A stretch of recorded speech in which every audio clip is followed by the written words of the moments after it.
ሕማማት የረቡዕ ድርሳነ ማህየዊ። በስመ አብ ወወልድ ወመንፈስ ቅዱስ አሐዱ አምላክ አሜን። አንድ አምላክ በሚሆን በአብ በወልድ በመንፈስ ቅዱስ ስም በእውነት አምነን ለዓለም ሁሉ ቤዛ የሚሆን ዓለሙን ሁሉ የሚያድን የመድኃኒታችንን የሞቱንና የመከራውን ነገር የሚናገር በዕለተ ረቡዕ የሚነበብ መጽሐፊ ነው። በነጋም ጊዜ ጌታችን ኢየሱስን ይገድሉት ዘንድ የካህናት አለቆች፣ ጸሐፊዎችና መምህራን ተማከሩ። ከእስር ቤትም አውጥተው በጽኑ ገመድና ሰንሰለት አስረው ወደሚፈረድበት አደባባይ ወሰዱት። ከቀያፋ ቤትም እስከ ፍርዱ አደባባይ ድረስ 133 ጊዜ በተነጠፈ ድንጋይ ላይ እንዲሁ ጎተቱት። ያለ ርኅራኄ መቱት። ብዙ በደበደቡትም ጊዜ ፈጽሞ ከምድር ላይ ወደቀ። ዳግመኛም እየደበደቡ ከፊታቸው አቆሙት። እርሱ ግን መቆም የማይቻለው ስለሆነ ወደቀ። እየደበደቡም በእውነት ክርስቶስ አንተ እንደሆንክ ገልጸህ ንገረን አሉት። ጌታችን መድኃኒታችን ኢየሱስም አላምን አላችሁ እንጂ እኔስ ነገርኋችሁ። ብጠይቃችሁ አትመልሱልኝም። ነገር ግን እላችኋለሁ እንግዲህ የሰው ልጅ በእግዚአብሔር ኃይል ቀኝ ተቀምጦ ታዩታላችሁ። ሁሉም የእግዚአብሔር ልጅ አንተ ነህን አሉት። ጌታችን ኢየሱስም እኔ እንደሆንኩኝ እናንተ ትላላችሁ አላቸው። ስለ እርሱ ምስክር ለምን ትፈልጋላችሁ? በአንደበቱ ሲናገር ሰማነው አሉ። ሁሉም በአንድነት ተነስተው እየደበደቡ ወደ ጲላጦስ ወሰዱት። ጲላጦስም ወደ እርሱ ወጥቶ ይህ ሰው ወደ እኔ ያመጣችሁትስ ነገሩስ በደሉስ ምንድን ነው አላቸው። አይሁድም መልሰው ክፉ አድራጊ ባይሆን ወደ አንተ ባላመጣ ነው ነበር አሉት። ጲላጦስም እናንተ እንደ ሕጋችሁ ፈርዳችሁ ቅጡት። እንዲሁም አላቸው። አይሁድም ማንንም ልንገድል እኛም አይገባንም አሉ። በማናቸውም ሞት ይሞት ዘንድም ስላለው ለእርሱ ሁሉ ሲያመለክታቸው ጌታችን ኢየሱስ የተናገረው ነገር ይደርስ ይፈጸም ዘንድ ነው። የሚሞተው ተሰቅሎ ነው እንጂ በድንጋይ ተወግሮ አይደለምና። ያን ጊዜውኑ አይሁድ በጌታችን በኢየሱስ ላይ በሌባና በወንበዴ ፍርድ ፈረዱበት። ያስያዘውም ይሁዳ የሞት ፍርድ እንደተፈረደበት ባየ ጊዜ ተጸጽቶ ከሕዝቡ መምህራኖችና ከካህናቱ አለቆች የተቀበለውን 30 ብር መልሶ ለእነርሱ ሰጣቸው። ይህን እውነተኛ ሰው ያስገደልኩ ንጹሕ ደም ያፈሰስኩን ይበድያለሁ፣ አላበጀሁም ብሎ መለሰ። እኛ ካንተ አንተ ከኛ ምን አለህ? ራስህ ወቅም አሉት። ይህንንም ብር በአዳራሹ በትኖ ወደ ታላቅ እንጨት ሂዶ በእንጨቱ ላይ ገመድ አስሮ ተሰቅሎ ነገር ግን ያለ ንስሐ ተንጠልጥሎ እንዳይሞት ብሎ ጌታችን ኢየሱስ ክርስቶስ በቸርነቱ እንጨቱን ወደ ምድር አዘነበለው። ይሁዳ ተሰቅሎ ባለመሞቱ ተበሳጭቶ ወደ ሌላ እንጨት ሂዶ እንዲሁ ተሰቀለ። ጌታችን መድኃኒታችን ኢየሱስ ክርስቶስም ሁለተኛ ጊዜ በቸርነቱ ብዛት ተሰቅሎ እንዳይሞት እንጨቱን አዘነበለለት። እንጨቱንም እንደ ሰው እንዲናገር አደረገው።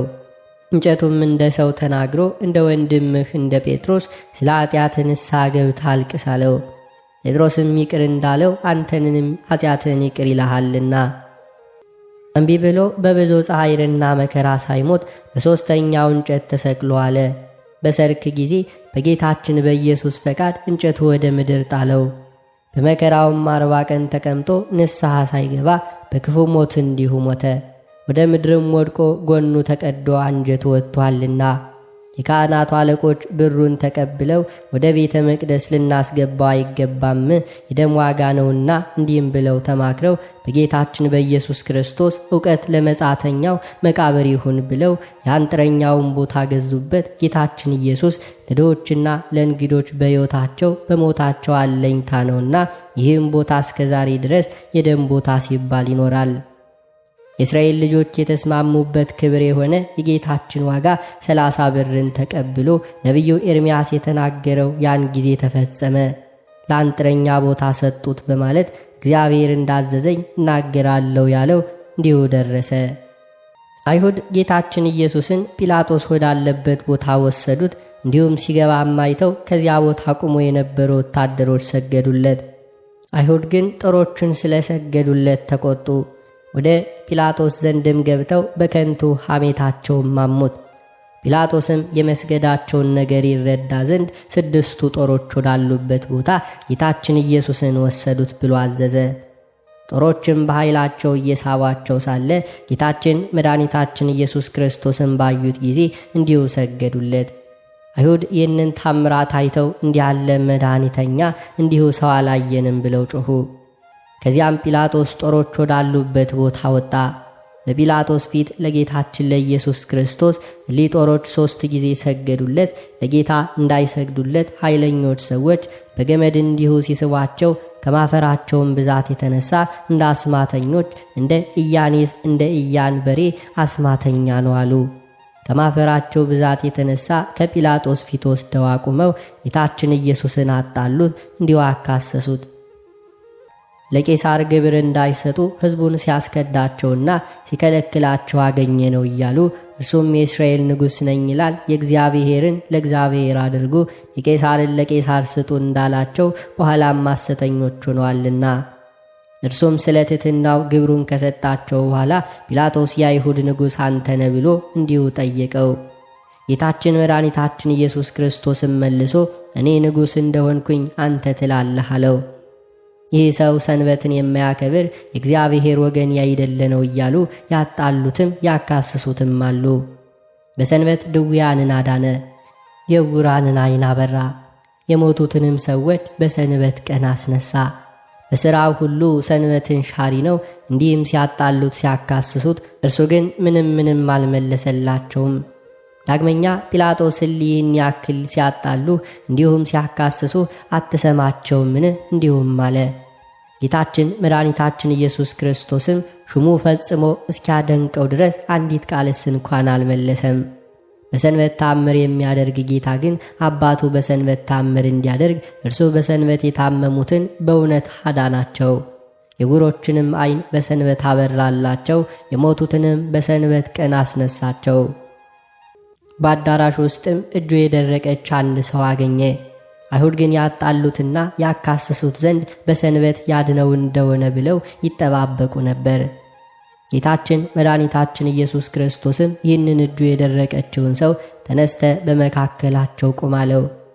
በሰንበት ቀን በጎ ማድረግ አይገባምን? ወይንስ ክፉ ማድረግ ሰውን ማዳን ነው ወይንስ መግደል ነው ብሎ እንደጠየቃቸው ዝም አሉ።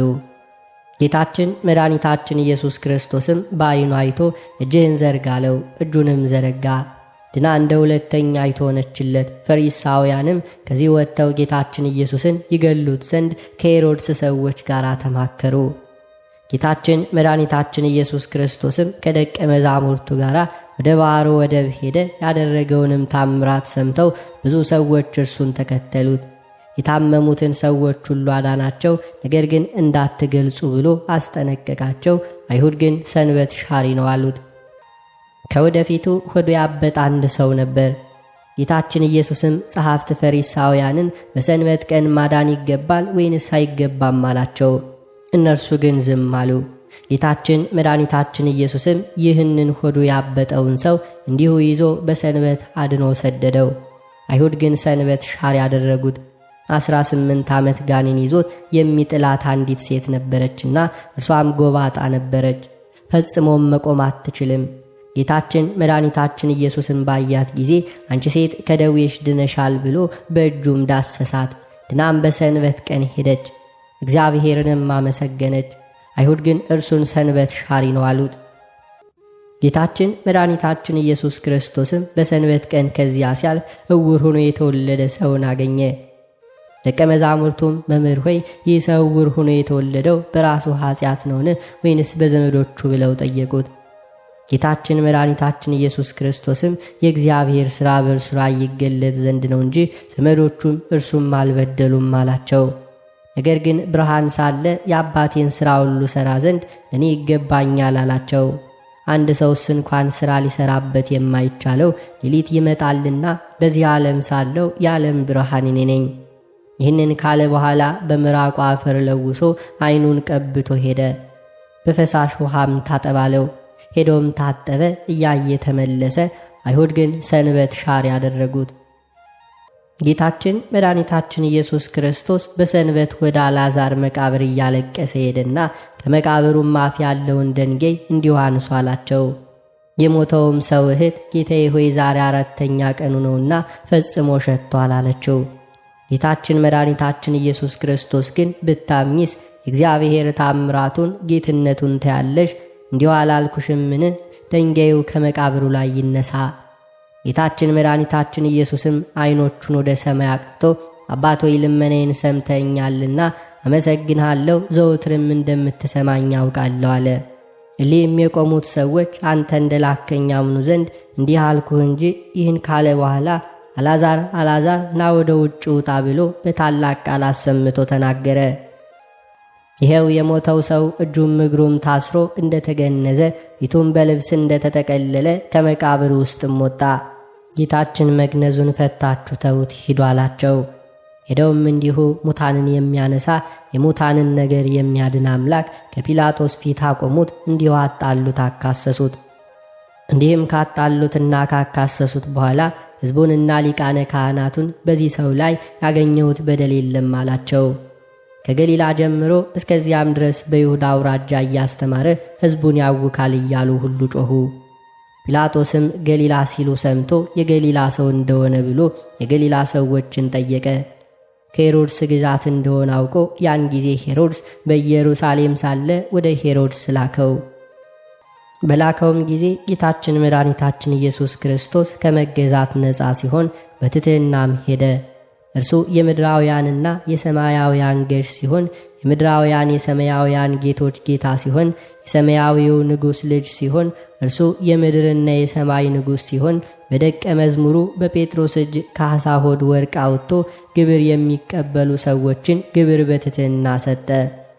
ሄሮድስም ጌታችን ኢየሱስን ባየው ጊዜ የተወደደ ደም ግባቱን መልኩንና ብሩህ የሆነ ፊቱን ከማየቱ የተነሳ እጅግ ደስ አለው። ብዙ ሥራውንም በሰማ ጊዜ ከብዙ ቀን ጀምሮ ሊያየው ይወድም ነበርና የሚሠራውንም ሥራ ሁሉ ሊያይ ይወድ ነበር።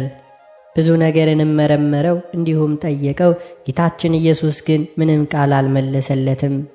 ጸሐፍትና የካህናት አለቆችም ዝም ስላለ ቁመው ያጣሉት ያካስሱት ነበር።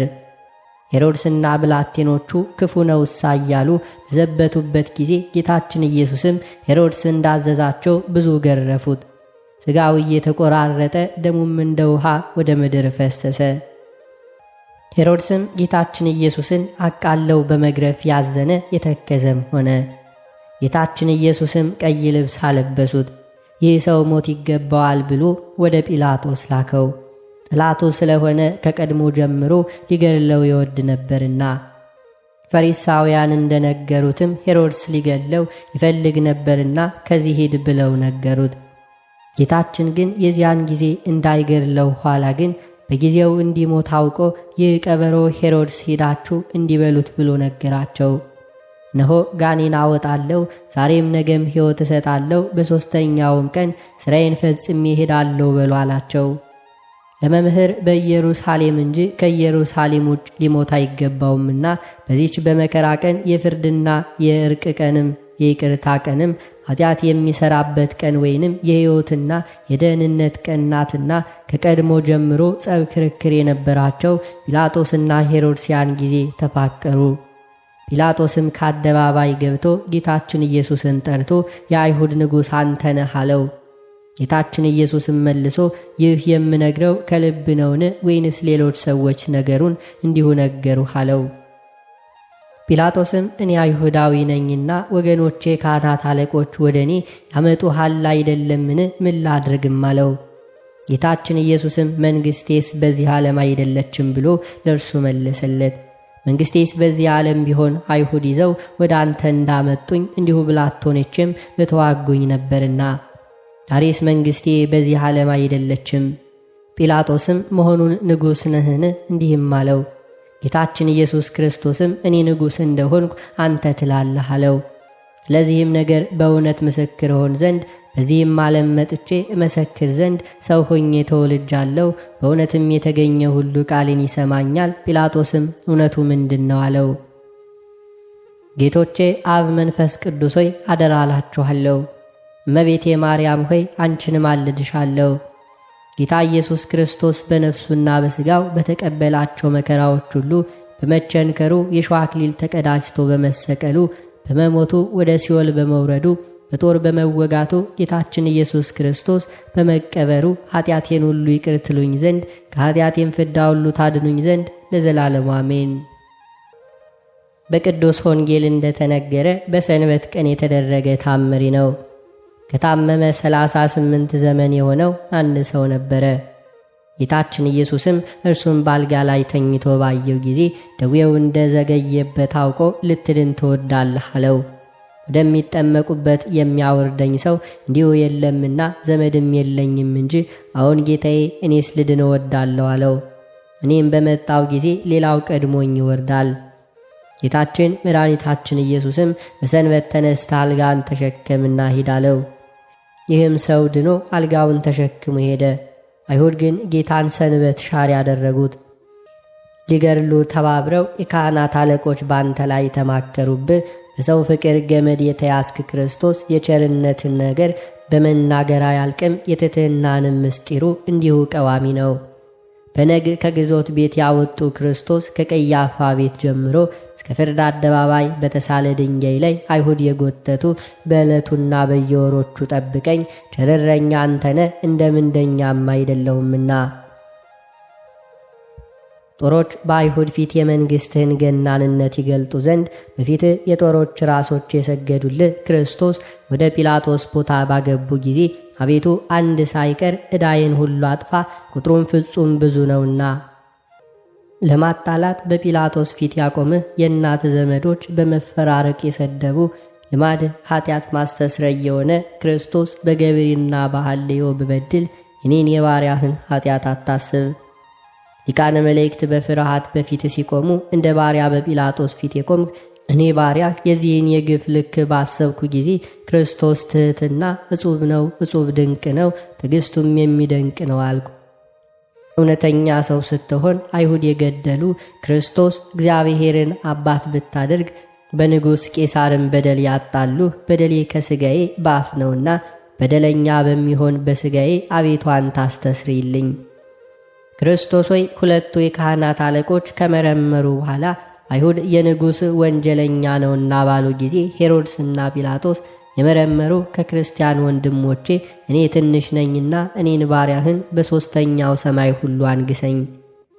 ክርስቶስ ሆይ በልባቸው ከራቁ ዘንድ አንተን ከማክበር ተለይተው የሄሮድስ ወታደሮች በትሕትና የዘበቱብህ ቁጥሩንም ባለማወቅ እስኪሳናቸው ድረስ አይሁድ የገረፉ አንተን ለመያዝ በተጉ ጊዜ የአይሁድ ወገኖች እንደወደቁ ጠላቶች እንደነሱ የኋሊትም ይውደቁ። ክርስቶስ ወይ ፊትህን በማየት ልቡ ደስ ካሰኘው በኋላ ሄሮድስ የመገረፍህን ፍርድ ያለ አግባብ የፈረደብህ ቀይ የሆነ ምልክት ልብስንም ሁሉ ያለበሱ አቤቱ ኃጢአት የበስቷልና ቀድሞ ልብህ በሰው እንደተጸጸተ አትጸጸትብኝ። ስቅለትን ከወደደ በኋላ የሚያስፈራ ስቃይ ሞት 2 ጊዜ ያዳንከው አቤቱ የኃጥአን ምሕረት ሥራ በይሁዳ ላይ ተገለጠ። ነገር ግን 2 ጊዜ ካዳንከው በኋላ ሰይጣን ይሁዳ በክፉ አሟሟት ሞቷልና የካህናት አለቆችና ወገኖች አስይዘውሃልና መማለጃ በመውደድ ምን ልስራልህ? እንዲሁ መስፍንልህ ወደ መመስገኛ ቦታ መርተው የወስዱኝ ዘንድ ቸርነትና ብርሃንህ ላክልኝ አለ። እኔን የባሪያህን ኃጢአት የሕዝበ ክርስቲያኑንም ኃጢአት አስተስሪልኝ። አሜን።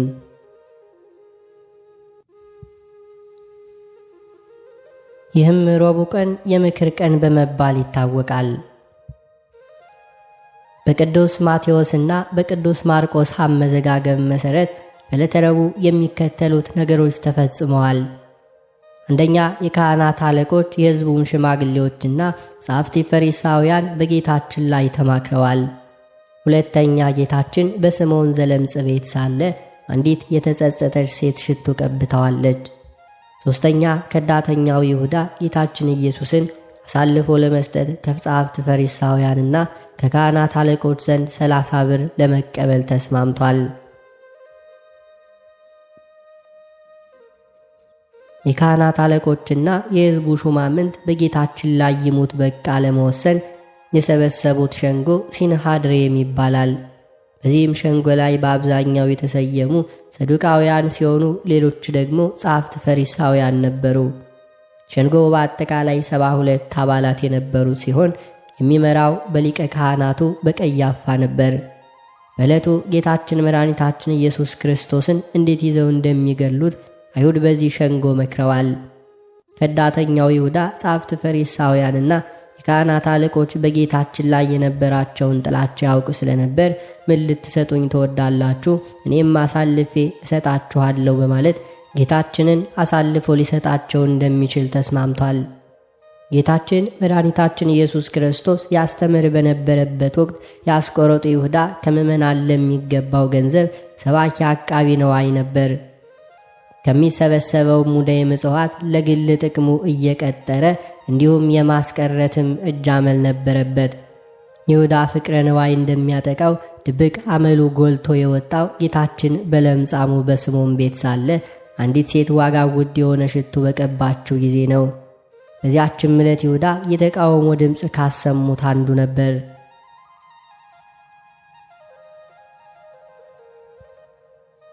ይህ ሽቶ ተሽጦ ለድሆች ቢሰጥ መልካም ነበር በማለት ያቀረበ ሐሳብ አሳዛኝ መሳይ ቅቤ አንጓች የሚያስብል ነበር። ሽቶ ሲሸጥ የሚያገኘው ጥቅም አለ። ሽቶ በጌታችን እግር ከፈሰሰ ለእርሱ የተረፈ የለምና። ይሁዳ ተቆርቋሪ መስሎ ያቀረበው ሐሳብ ተቀባይነት በማጣቱ መኩሪያ ያገኘ መስሎት በቀጥታ ከካህናት አለቆች ዘንድ ሄዶ ጌታችን በ30 ብር ለመሸጥ ተዋዋለ።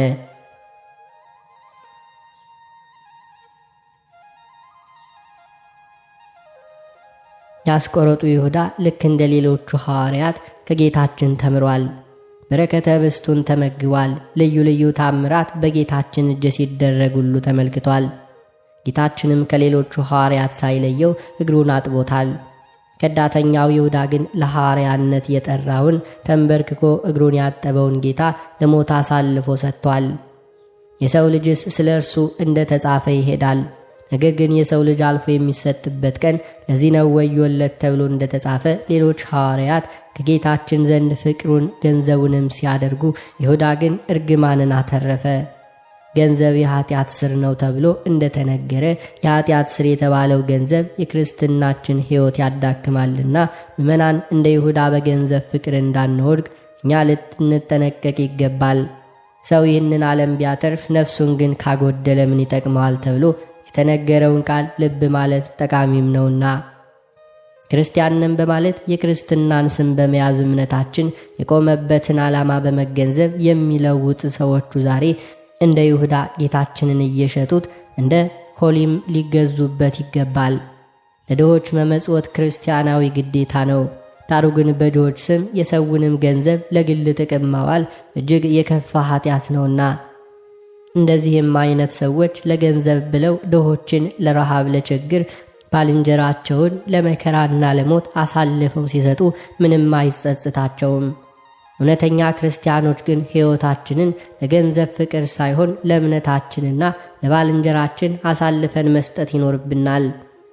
በፍቅረ ንዋይ ተጠምደን ሰዎችን አሳልፎ በመስጠት ለአይሁዳዊው ሸንጎ ምቹ ሆኖ መገኘት እንደሌለብን መገንዘብ አለብን።